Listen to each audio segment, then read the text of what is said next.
Right now, a strange scarcity is appearing across the internet. People can't find Diet Coke. The aluminum cans used to package it have become too expensive or impossible to source.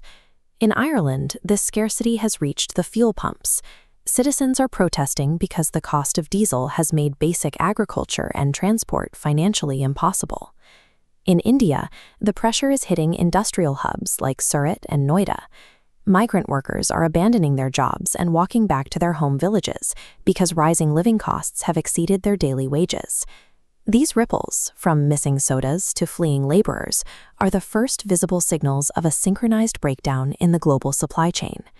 The source of this collapse is a 21-mile-wide choke point. The ongoing conflict between the USA and Iran has effectively paralyzed the Strait of Hormuz. This map shows India's dependency. Up to 50% of our crude oil and 42% of our liquefied natural gas pass through this single waterway. With the strait closed, these flows stop. Globally, 11 million barrels of oil are missing every single day.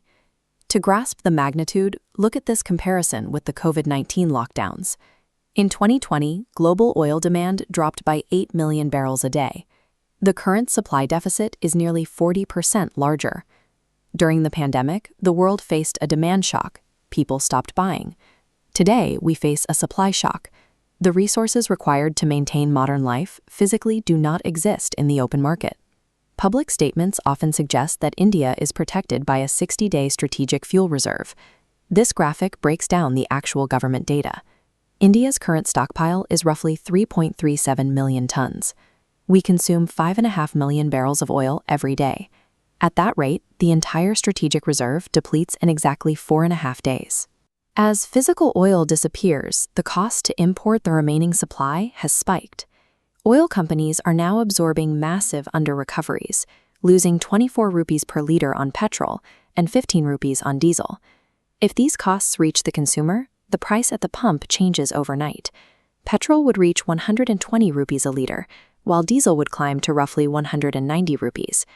Because diesel powers the transport of almost every physical good in India, a price of 190 rupees per liter acts as a tax on every item moving across the country. Manufacturing is equally exposed. Most modern factories operate on a just-in-time model, keeping almost no backup inventory. They rely on constant deliveries to stay operational. In Morbi, Gujarat, the tile industry requires massive amounts of gas for its kilns. Without cheap imported energy, these factories are pivoting to domestic piped natural gas, or PNG. This pivot forces industrial manufacturers to compete with ordinary households for the same limited PNG supply. Domestic gas prices have already increased by 40% as a result. As energy costs rise, manufacturing exports are crashing. By March, India's exports to West Asia had plummeted by 58%, cutting off a primary source of foreign revenue. The Reserve Bank of India is now attempting to defend the rupee by selling off billions of dollars from its foreign reserves to stop the currency from devaluing further. This defense is complicated by the fact that 34% of India's foreign remittances come from the Gulf, a region currently paralyzed by the conflict. With domestic industries freezing and the rupee losing its value, the country is losing its ability to purchase its way out of the shortage. Beyond manufacturing and currency, this failure leads to a final, more direct result, a national food crisis.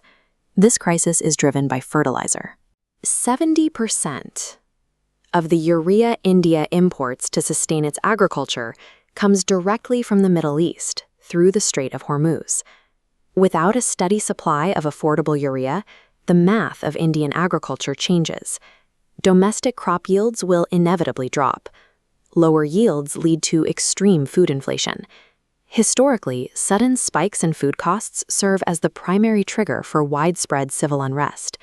The conflict in the Middle East has evolved into a localized threat to India's logistics, its currency value, and the food security of every citizen.